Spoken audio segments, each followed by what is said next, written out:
I wanted to be at Texas State. I chose to be at Texas State. I'm from Texas. That was important to me. I always knew if the right guy got this job, you better watch out. You better watch out. This is Win Now or Get Bent, episode 132. If you don't already know, I'm Kev Chardello, coming to you on Sunday, October 1st. And the Bobcats are 2 games away from bowl eligibility. 4-1. I've never seen it. In all the years I've been covering the Bobcats since 2008, I've never seen 4-1. So, feels good. It's a dicey game, especially that second half. It's another dicey game. I mean, we had the same situation with Nevada, tale of two halves. It was just reversed on this one, where the first half was great and the second half wasn't so great. Although they came together at the end and they finished it off 50-36. Beat the Southern Miss Eagles for the first time since 2013. First time the Bobcats are 4-1 since 2005. First 3-game winning streak since 2013. I knew there was another 2013 one I had to think of. Just a lot went into this game. 5 for 5 in games with lots of great storylines and great drama and awesome things to talk about. So it's been fun. You know, there's one loss in there. It's been a roller coaster though. That 4-1 record for the Bobcats. We'll get to it. We'll talk all about that game. This episode's just going to be about that game. Just my thoughts overall on what I'm thinking, how it went down, how it seems some of y'all are thinking after that one. New territory for us. But this episode, sponsored by TGC LLC, the GalindoCollective.com, Galindo, GalindoCollective.com, a team of professional consultants dedicated to helping others realize their business potential through people, planning, and practice. Their services cover a wide range of areas such as business strategy, marketing, human resources, and financial planning. If you own property or a business and want to maximize its profitability, contact TGC at thegalindocollective.com and follow their social media platforms at TGC_LLC and on Instagram and Facebook at the Galindo Collective. Shout out to my guy Rick Galindo, a true Texas State sicko, a Texas State grad. He's been with us all throughout the season. Jumped in July, so he's been with us before the season. I can remember having lunch with him around May or June, and us talking about the prospects of this season, and it's starting out better than we anticipated. I'll tell you what, there wasn't much of an acclimation period for everything going on after 4-1. But shout out to Rick Galindo, the GalindoCollective.com. Hit him up for all your business and property needs. We are also sponsored by Balcones Roofing and Remodeling, the most experienced F-Wave roofing contractor in Central Texas. F-Wave is a highly impact-resistant lifetime shingle with stunning designer curb appeal. It is the only roofing product on the market with an exclusive hail warranty. I mean, we just had a bunch of hail last week, golf ball sized hail, crushed a bunch of windows, crushed a bunch of roofs. If you had the F-Wave, you wouldn't be dealing with the issues if you are around that Austin area.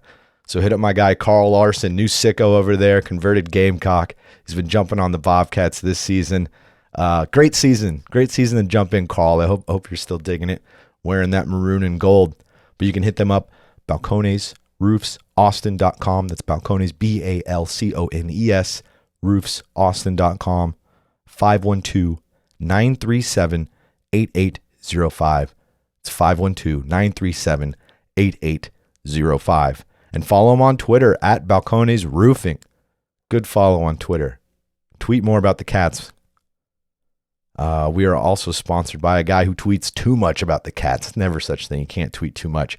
But it's our guy Thaddeus Watkins, San Marcos Edward Jones financial advisor. You know who that is.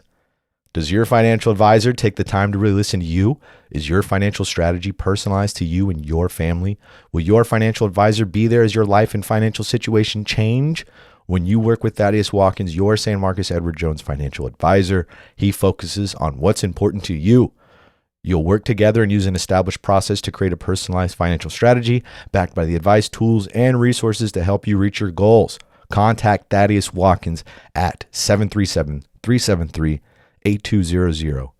737 373 8200 and at edwardjones.com/Thaddeus-Watkins and on Twitter at Big Thad, BIGGTHADD_.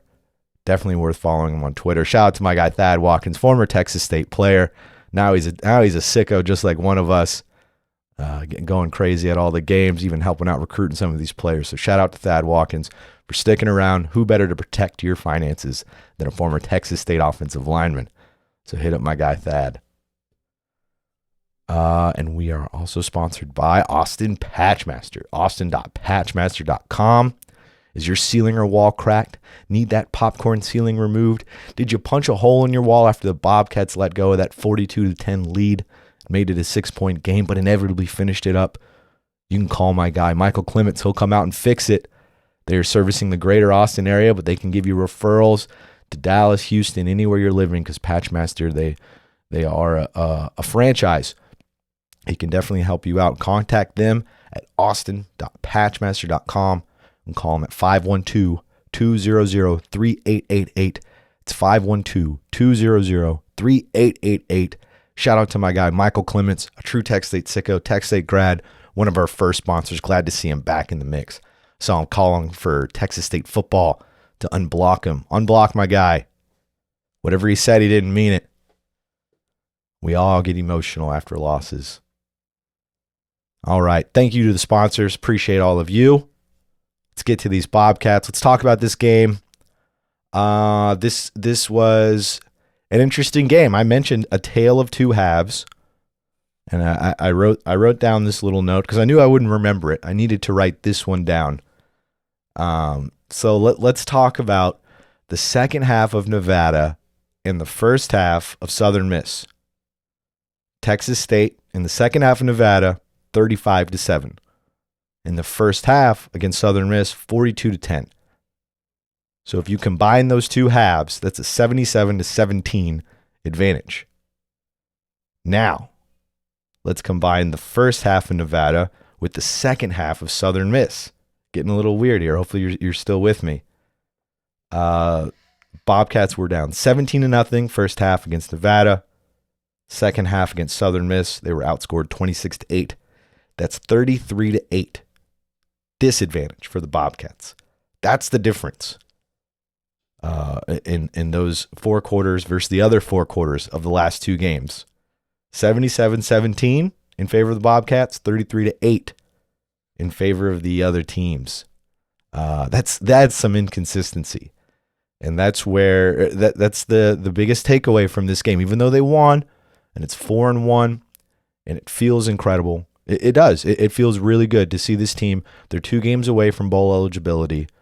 G.J. Kinney has already surpassed the win totals from Everett Withers, 2-10 in 2016, and Jake Spavital, who went 3-9 in 2019. He has surpassed those first-year coaches' wins. Coach before him was Fran, first-year coach, 6-6 that year. So to be determined if they get past that. So it is still. There's a lot of positives around the Bobcats, and there's some negatives. I said it on Twitter. This is a fun but flawed team. They are a lot of fun, but there are some flaws. It's more fun than flaws, though. It's more fun than flaws. I want that to be clear. I am a fan of the first 5 games I've had to cover. It's been as advertised. It's been more than as advertised. I mean, they've been. I didn't think this offense would. I knew it would have success. I didn't know it would have the similar effects that it did at UIW, where they're scoring 77. They're putting up 50 on USM. You know, and the USM, they're even though only 8 points in that second half, it still walked away with 50. They are scoring. So there is a lot that I liked, and there's a lot that I didn't like. So let's go through it this way, because I wrote down things that I like, and I wrote down things that I didn't like. I would say it'll probably seem like I'm leaning more towards the negative on this, even though I have a positive outlook on this team. It's just after 5 games, and the flaws I'm going to point out have really shown through in 4 of those 5 games. That Baylor game is the one exception where there weren't a lot of turnovers, weren't a lot of penalties, not a lot of depth issues because injuries hadn't set in, And those are more around what I don't like. But let's start with what I do like. Let's start with the positive, because I want that. It should be clear. It's positive. It's cautious positivity. There are some issues, but what I liked right off the bat, and I've been saying it, that it's something that I've wanted. I especially said it after last week when they dropped 17 or 17-0. A fast start. They need a fast start. This team needs to get a lead. This seems like an offense or a defense that needs a 35-point lead to truly hold the game. I mean, even this one, 35 wouldn't have been enough. They scored 30. USM scored 36. But in my head, it's that 35. It's the offense needs to get to 5 touchdowns. But the fast start, they seem to recognize that. They got off. How many was it they scored? 6 in the first half. They scored 6 touchdowns in the first half. And that started with the coin toss. Bobcats win the toss. They chose to receive. Now, before when they've won, they've chosen to defer and receive after the second half. This time they chose to receive it first. They took that ball and scored right away. Ishmael Mahdi, 100-yard kickoff return. First kickoff return, opening kickoff return for a touchdown since 1959. Long time. That's of all the records that went down, that was the longest. And that was a 92-yarder. Mahdi got him by 8 yards. 100-yard return. Incredible game by Mahdi, and we'll get to him. But I thought that was it was nice to hear a coach say, we need to start fast, we need to do this, we need to do something, and then it comes to Saturday and they're proactive, and you actually see those changes enacted. You see it in the coin toss. So like, we want the ball. It's like, oh, okay, that's wasn't just talk in a press conference. They really meant it. They wanted to change some things, and that wasn't the only thing they did that Kinney kind of hinted at before the game, but that was a big one, and it started out fast. And obviously, you saw what happened in the second half. They needed that lead. The other thing that I like that I was mentioning that Kinney brought up that we did actually see is he said new wrinkles to this offense.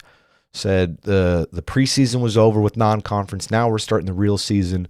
And he said every Tuesday, they do a Tuesday press conference. He says every Tuesday with the team at their practice that morning, that's when they are doing new installs. They are implementing new schemes, new plays, new things that they're doing. And he made sure to say this on Tuesday. If you heard it in the presser pod, I just released another presser pod from the game on Southern Miss. If you missed it, go check that out. It's worth hearing. Just a quick 12 minutes. Didn't throw any ads on it. Just, didn't think it was available anywhere else. But Kinney talks there about adding new wrinkles to this offense. They're going to be doing new things against Southern Miss, is what he said. And I'll admit, at the time, I was just kind of like, yeah, that's what coaches say. And we'll see. We'll see what happens. And they did. And I haven't done a full rewatch yet. I'm going to, and I'll have more thoughts. Going to do another midweek episode. I'll have even further thoughts after I do a rewatch and after we get to talk to GJ Kinney and whomever else on Tuesday. But for now, the one new wrinkle that I really noticed that they were using a lot more was that jet sweep or shuffle pass, whatever you want to call it. It's where they take the snap at a shotgun pistol and a receiver comes streaking near the line, behind the offensive lineman, but in front of the quarterback, and the quarterback gives him a quick shuffle. You even saw variations of that jet sweep shuffle where it was a pitch to Hobart, who then pitched it to Hawkins, who then pitched it back to TJ Finley, who completed a pass to Joey Hobart. I loved that. They do other times, they're just doing a jet sweep, bang, here you go, Joey Hobart, go get 6 yards. It's great. It was very effective. Even that last 2-point conversion after Malik Hornsby, once again, final touchdown for Hornsby. He's a lot of fun. That 2-point conversion, it was a jet sweep to Donley. The broadcaster thought it was Hobart. I thought it was Hobart at first too, so it's nothing against that because they'd been doing it, but it's, white receiver. I guess they all look alike, but it was a nice play to get Drew Donley the ball. So it's cool to see that Drew Donley, who's arguably one of the fastest guys on the team, good to see that this could potentially be a play for him. Get him steaming off the edge with the ball in his hand. So I liked that. I liked that new wrinkle. Thought it worked regularly, worked efficiently. Now there's going to be some tape on it, so probably Louisiana's going to be looking for it more. I don't know if they'll use it as much as they did against Southern Miss. I'm going to go back, and when I do that rewatch, I'm going to make notes how many times they did do a jet sweep, because they have used it before, but not as much as they did on Saturday. I want to say there was probably 4 or 5 times they did it when before it'd just be a handful of times. But I liked that play. I thought it worked great. Do you remember, anybody remember Spavital's first year when he brought in Bob Stitt as the offensive coordinator, who is credited as the pioneer of that jet sweep? Didn't work out as well when they tried to implement it at Texas State with Stitt, but it's interesting to still see it make an appearance years later. But I appreciated that he said changes will happen, and changes did happen. Even though they were on a 2-game winning streak, he still wanted to see changes. And I think we're going to see changes from this week to next week. There need to be some in order to preserve leads and to better take care of things. But I'm confident that they're in there working on it. Because they've proven that they are willing to change. They're not like, we won the game, who cares? Set it and forget it. Even after wins, making changes. That instills confidence in me, in this coaching staff.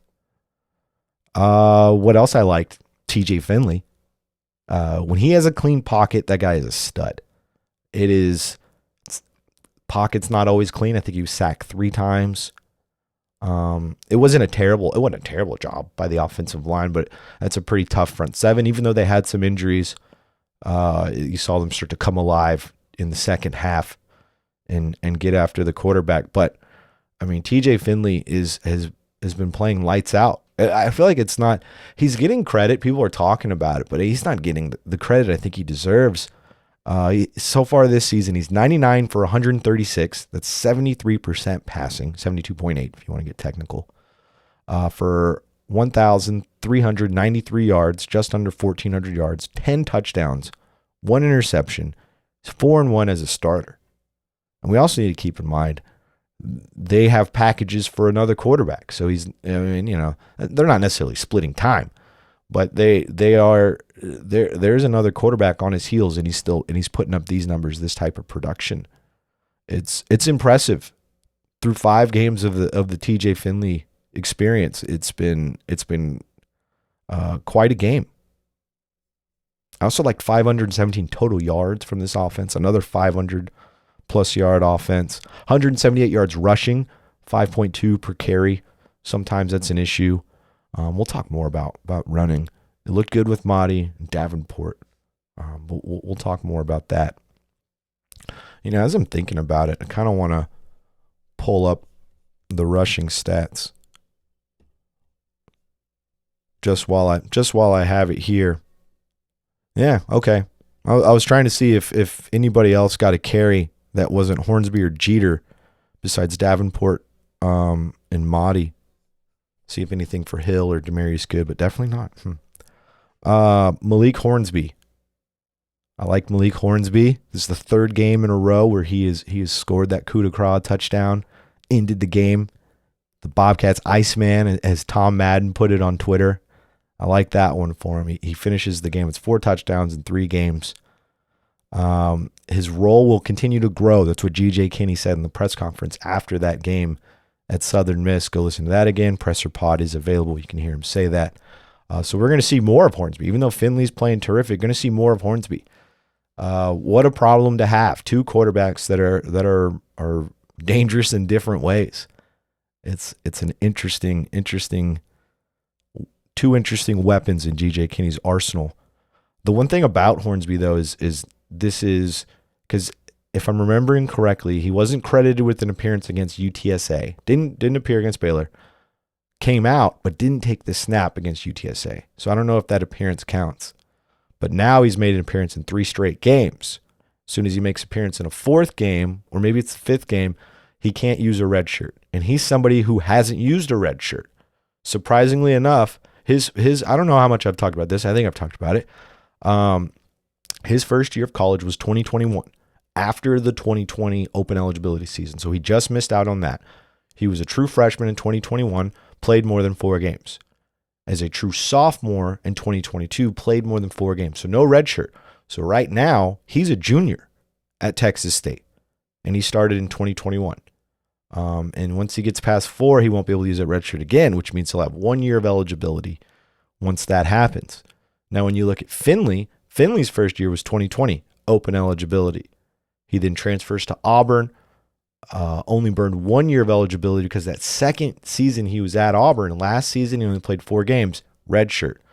So even though he has a college degree and he started college before Hornsby, he's a redshirt sophomore. He has his 2 years after this one left. Well, Hornsby, if he plays that 4th game, will just have 1 season of eligibility left. It's kind of an interesting deal with these 2 quarterbacks because Hornsby's younger but has less eligibility. So that is one thing. If they do keep, they won't be able to redshirt Hornsby. I don't think they're planning on it. And Hornsby's talent, even if he's not the starting quarterback, he doesn't have a ton of starts. That speed, it's still going to catch some eyes of scouts that are going to think of him at another position. I don't think after this season, but I imagine that they look at what he can do athletically and think of the versatility they can use with him.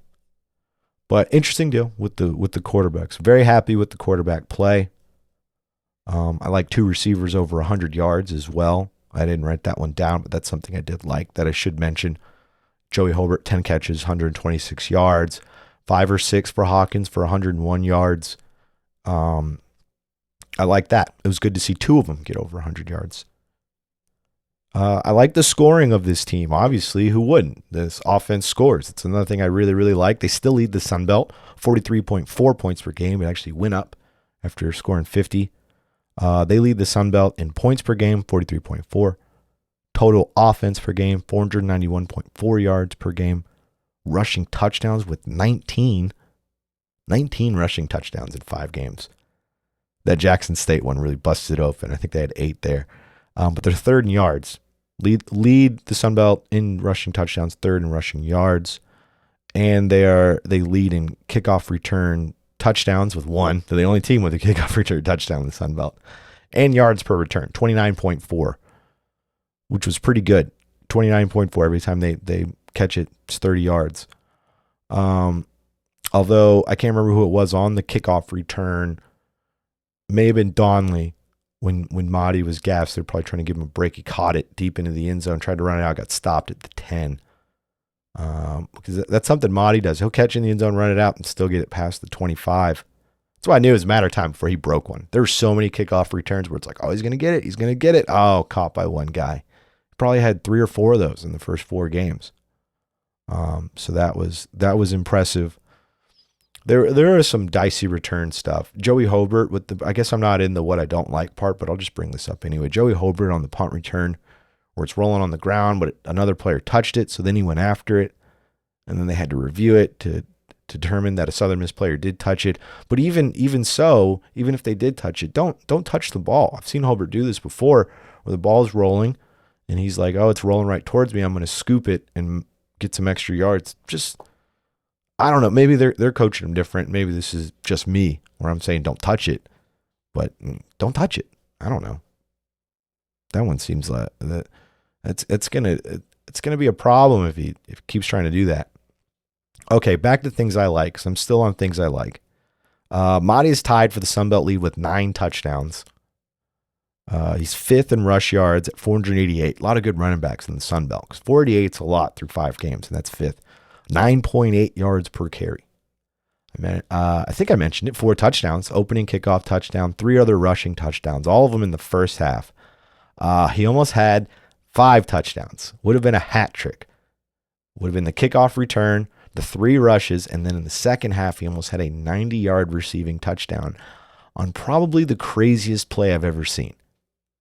I'm undecided. I'm going to do it when like I said, I'm going to rewatch the game, and I'll determine this. But so far, right now, the craziest play I've ever seen, and I saw this one live, so it's probably going to be really hard to supplant it, was Brandon McDowell, the kick 6. It's the one I saw live. It was amazing. It's the only kick 6 I've ever seen live. I think it's one of 3 kick 6 I've seen in games that I'm watching. There was one, the Ravens in the NFL did it before halftime on like a Monday Night Football game. And then there was the Iron Bowl one, of course, one of the most historic plays in college football. So it'll be hard to supplant that one. But here's how this play went down. I'm sure all of you saw it. Maybe some of you were confused. I was confused as it was going down. I was like, wait, what happened? So Finley gets back. They're near the end zone. Ball's on the 10-yard line. So Finley's in shotgun, takes the snap, takes a few steps back, so he's right by the end zone. Pressure's on. Pressure gets to him. Looked like he had a guy on his back. I thought for sure it was a sack. I didn't even see him get the ball out. But he does a quick shuffle pass to Mahdi. And Mahdi takes it and runs 90 yards. It's 90-plus yards because he caught it about the 4-yard line. That's why I initially said 96-yard play, but I kind of forgot the ball started at the 90, so it's just a 90-yard play. But he did. He ran 96. Outran everybody. Seemed like he was gone.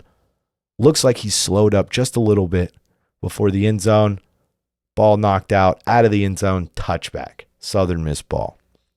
So that went from a near safety to a near 90-yard touchdown and ended up a touchback for Southern Miss. Absolutely insane. That was a crazy play. The momentum definitely swung after that, and you could tell. I think that went into a little bit in the second half. I mean, when a play like that happens and that gets taken away from you, that's going to mentally mess with you a little bit. But almost had 2 90-plus yard touchdowns in a game. The hat trick would have a 5-touchdown hat trick would have just been incredible.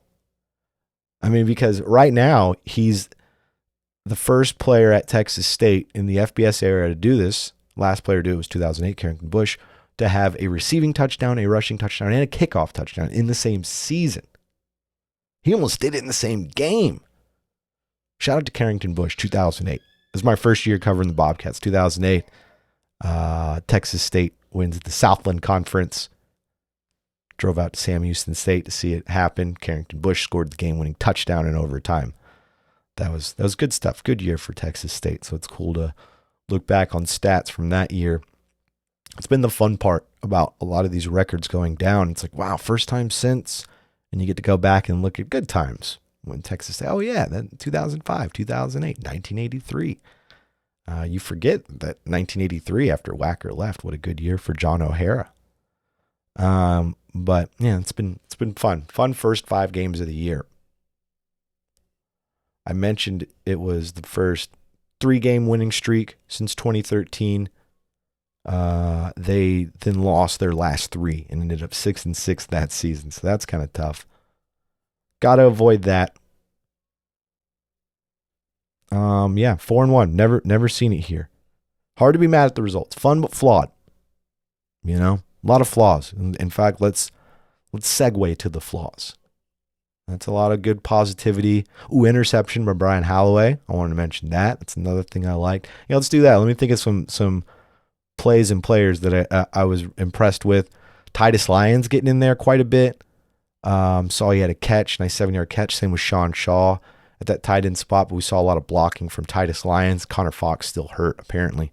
Same with Bo Corrales. No Bo Corrales out there either. A little bit of Myron Warren. Seen some guys come back. That defensive line really needs Warren and Jordan Revels and some other guys to come back. But on the defensive line, I like Ben Bell had that sack. That was a good way to get some momentum back in the second half. Bryce Cage, I saw some really cool things from Bryce Cage. I don't know how much I've mentioned his name this season, number 90. Crashed down on some runs on some plays, but the play that I was really impressed with him, it wasn't even a play that actually did much, but I was just impressed with his effort. It was on a play where it looked like I'm gonna have to rewatch it. Hopefully I have this memory correct. It looked like the star position went in on a blitz, and Cage was at the defensive end spot, so he peeled out into coverage, lined up on the defensive line with his hand in the ground, and then ball snapped, and he goes out into coverage, just kind of a soft coverage. He wasn't man-to-man on anybody, just in a certain area, where there was the DB on a receiver, had a lot of space, gave him a lot of space, probably about 5 or so yards. Receiver doesn't go all the way to the DB and sits. Ball goes out to the receiver. The safety misses the tackle, but you see Bryce Cage coming down from his position and making the tackle and setting and preventing the first down, and it set up a third down. So I thought that was a heads-up play. They still gained yards on that play, and there was a missed tackle, or a not really missed tackle, but just didn't time the angle right. and Bryce Cage was there to clean it up, because I was noticing it, like, why is a defensive lineman the first one at the receiver 6-7 yards down the field? And that's when I went back and watched a replay. So I thought that was a cool play. It was good for him to get out there. Now, Southern Miss ended up getting that first down, but they didn't end up scoring on that drive. So it was a good effort on that. I like that from Bryce Cage. I liked some good things from Chance Main as well. He's a real aggressive player. I like Dominic Ratcliffe when he gets in there on the interior of this defensive line. His transition from D end to D tackle has been nice and needed with injuries they've had. They need him more on the interior. That'll wrap up the things I like, because now we'll talk about what I didn't like. And I kind of hate doing this after a win, but it's necessary because it wasn't a flawless victory. Number one thing I didn't like, penalties. Texas State is currently 110th in penalties per game, 7.4 penalties per game. That puts them in the top 20 most penalized teams in the nation. 67 yards per game in penalties. Leads the Sun Belt. They had 8 for 87 against Southern Miss. 8 penalties for 87 yards. They had 9 penalties last week, 10 the week before. So that's 27 in 3 games. Lots of penalties. And again, in this game, we saw defensive pass interference kept a drive alive, which they didn't score on. We saw more offsides from the defensive line. It's roughing the passer. There may have been 2 of those. There was at least one. There was a roughing the passer. Absolutely has to be cleaned up. And now it's aggressive style on both sides of the ball, offense and defense. And we've talked about it before. Feast or famine defense. They're trying to get that sack. They're trying to get that TFL. And with that aggressiveness sometimes comes a little bit of risk, a little bit of antsiness jumping off the line, a little bit of hitting the quarterback too hard. You're in man coverage all the time. So when the DB gets beat, there's going to be these defensive pass interference. I don't think that excuses these penalties. It explains them, but it doesn't excuse them. They still need to clean it up, because that still goes into coaching and how they're coaching these guys up to not grab the receiver if he beats you, or not even get in a position to have the receiver beat you, to not jump off sides, to not hit the quarterback when they let the ball go. And I think that even part of it goes back to like the punt return on Hobart, where it's rolling on the ground. He doesn't get away from it. There's just small discipline things. Overall, it's a disciplined team, especially when the game's on the line and the defense had to shut it down in the second half, and they did. But there are some disciplinary issues there that need to be fixed. Another thing I didn't like, turnovers. Tied for 107 in the nation in lost fumbles. And you know what? And that's on one that they were tied for 107 before this game for lost fumbles with 4, and then they lost 3 in this game. So that hasn't been updated. So I'm pretty sure it's worse than 107 now. That's 7 on the season. They are tied for 99th in turnovers lost with 9, 7 fumbles, 2 interceptions. When I went to go look at that stat, I thought it was just going to be 8. I forgot about the Hornsby interception. Only 17 other teams, FBS teams out of 130 some odd, only 17 teams have lost more turnovers. Now, 3 of those teams that have lost more turnovers, Texas State, are Sunbelt teams. Georgia Southern, 10, Troy, 11, Louisiana with 12. That's Texas State's opponent this weekend, Louisiana. But they're even on the turnover margin now. They went into this game with one more caused turnover than turnover by their offense. Now they're even. On defense, they have 5 fumble recoveries and 4 interceptions. But 13 points off turnovers for Southern Miss. That was a game. Turnovers, penalties made that second half a game. And the momentum with the fumble on Mahdi, I believe that factors in as well too. But these turnovers, these fumbles, I mean, 7 lost fumbles is a lot. And now we'll talk about the 3 in this game, because there was the one we've discussed, Mahdi letting up before he got to the end zone. That's a tough one. Then there was the one with TJ Finley where Bobcats looked like they were about to score on this one. It was 3 quick plays, get into the red zone. Finley's back there to throw the ball, pressure's on him. He gets hit, guy on his back. And for me, when I rewatch it, I'll look at it closer. It looked like he's throwing the ball as he's getting sacked. So that should be a pass. Maybe it was behind the line. I don't know. I'll go back and look at it. But to me, live, that looked like, QB hit, incompletion. And then I look up and Southern Miss has the ball. And that game was going so fast. I wasn't trying to back it up live. I'm going to miss out on touchdowns and plays. But I didn't love that fumble. It's hard for me to fully pin that on Finley or on the Bobcats. The second fumble by Mahdi was a mistake. That was him. I mean, they're all mistakes, but that was on him. The long 90-yard play. It's hard to truly blame Mahdi for that, although he inevitably drops the ball. He let up and let him catch up on him, but he did so many other things to keep them in that game. I can imagine that guy was gassed. I know some of you were saying on Twitter, hey, he needs to finish the ball and run through the line, but 4 touchdowns, ton of yards, 317 yards all purpose in the game. And the guy was probably pretty gassed, I can imagine. But still, the fumbles. I mean, to have 7 in 5 games is a lot. And that's a ball security issue. That's practice issue. You got to hold that ball tighter. There has to be more discipline there. And turnovers and penalties. Now this one, my next one is, you can't really pin this on where I say coaching is with the penalties and turnovers. This one you can't really put on coaching because it's DB depth. It has to do with injuries. Could almost put D-line depth in here too, but I'm less concerned about D-line depth as I am the DB depth. Valiant effort by the DBs, especially at the end of that game. They did when it really counted and they needed to shut it down. They shut it down. But depth is an issue there. Really like the starters. Josh Eaton, Caleb Ford-Deman at corner. You either have Caleb Coleman or A.J. Edwards at that star position. They seem to split time there. And then Caleb Culp and Sean Holton at those safety positions.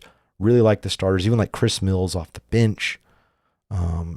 There's some, but then when you look at specifically the safety position, they're going deep down the depth chart to fill in these spots and to give these guys breathers. I mean, a lot of them are gassed in the second half, playing so many plays. The offense scores so quick, the defense doesn't get much rest. And the DBs playing man coverage, you're running the entire route that the receiver's going. You're shadowing him. So that's a lot of running for these DBs.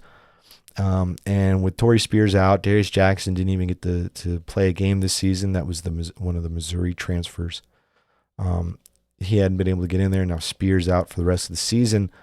That creates an issue at that safety spot because that would have been the 2 deep right there. It would have been a variation of Spears, Culp, Holton, and Jackson. And now with Jackson Spears out, that 2 deep is relying on guys we haven't seen much of, younger guys, Ronnie Hamrick, Javin Ware, just guys we haven't seen a ton of. I'm not saying they're incapable, they just don't have a lot of experience when those other guys that would have been there have that experience. So it's an issue. I saw it an issue in this game. And with a defense that plays man coverage, you're going to need to switch out those bodies more often, the same way they do with the defensive line. And I mentioned the defensive line depth where we didn't see a ton of Myron Warren. It's really on that interior, the defensive line.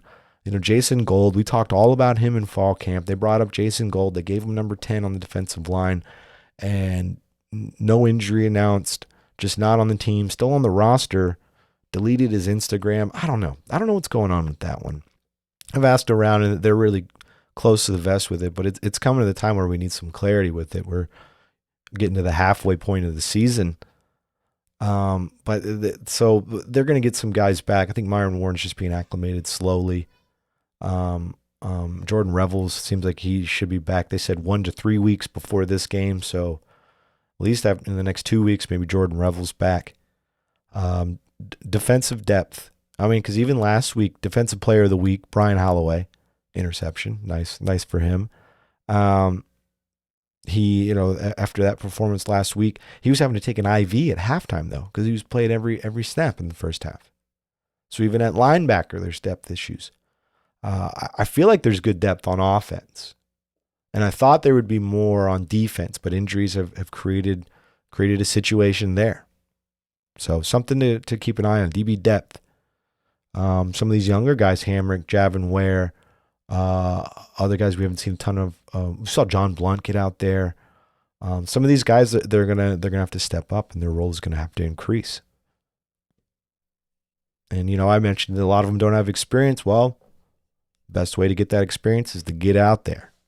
We saw that. Ronnie Hamrick had a few good tackles. He got banged up on him play, but he had one good specific tackle I can remember. I don't know his stats off the top of my head, but it's good to see Ronnie Hamrick. If anybody remembers Ronnie Hamrick, he was a Spavital recruit. He signed with Central Florida, and then they had a coaching change, so he was allowed out of his letter of intent to Central Florida, and decided to take advantage of that and come to Texas State. Hadn't played a ton, been here 2, maybe 3 seasons. I think just 2. I think he's a redshirt sophomore. But yeah, he was a pretty highly recruited player when he came in. Been expecting to see him more, but saw him some against Southern Miss. Calvin Hill. Where's Calvin Hill? I kind of alluded to it when I stopped earlier, and I was like, I want to look up these running back stats. Because running backs who got carries, Mahdi got 14, Davenport got 11 for 73 for Davenport. Probably his best game. He's had some fumble issues as well, but that one was pretty good. And then Jeter just had 2 for 3. They've relegated Jeter, that goal line back. He's also fumbled. But no Calvin Hill, no carry this game once again. This guy's led the Bobcats in rushing before. He had a 195-yard game last year before he got injured and was out for the season. It just seems like they had some pretty good success running the ball. So maybe this is nitpicking, being like, why don't you give this guy carries?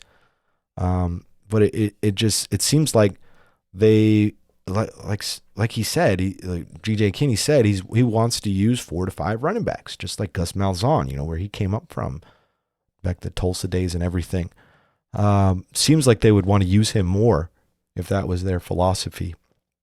Doesn't seem injured. Had a carry, not last week, but the week before. Just 1 carry. After the first 2 games, seemed like he was getting some play. So I don't know what the situation is there. But yeah, that's what I didn't like. Where's Calvin Hill? It's probably nitpick, like I was saying. They had a pretty good running day, but that's a good player that's not getting out there. Only 3 receivers caught passes. I didn't like that either. Usually they're much better at spreading the ball around to the receivers. I mentioned it. Hobart 10 for 126, Hawkins 6 for 101, and Wilson 1 for 5. That 1 for 5 was a touchdown though. Where are the other receivers? I mean, Sean Shaw had a catch, 10-yard catch, but he's tied in now. Titus Lyons had a catch. Who else had catches? Let's see. Only 6 different receivers. Yeah. Mahdi was the other player who had a catch as well. Just 5 catches for 101 for Hawkins, by the way. Mahdi 1 catch for 90 yards. That's crazy. But aside from that, the Mahdi play, which wasn't a designed pass to Mahdi, take that 1 catch out. That's only 5 different receivers. After the first few games, we've seen him get closer to like 8, 9, 10 different receivers. And they brought in a lot of receivers, and we haven't seen him get a ton. Now, I should say Drew Donnelly did have that jet sweep 2-point conversion. They don't register that as a catch. Never understood why they didn't register the 2-point conversion stats like that. But so that would be another catch. That would be another receiver. But just other receivers, I mean, Langston Anderson they brought in from Oklahoma State. Julian Ortega-Jones, saw him do some really good things in the spring. Saw him do some good things last year. They haven't been using him a lot. Mentioned Bo Corrales has been banged up.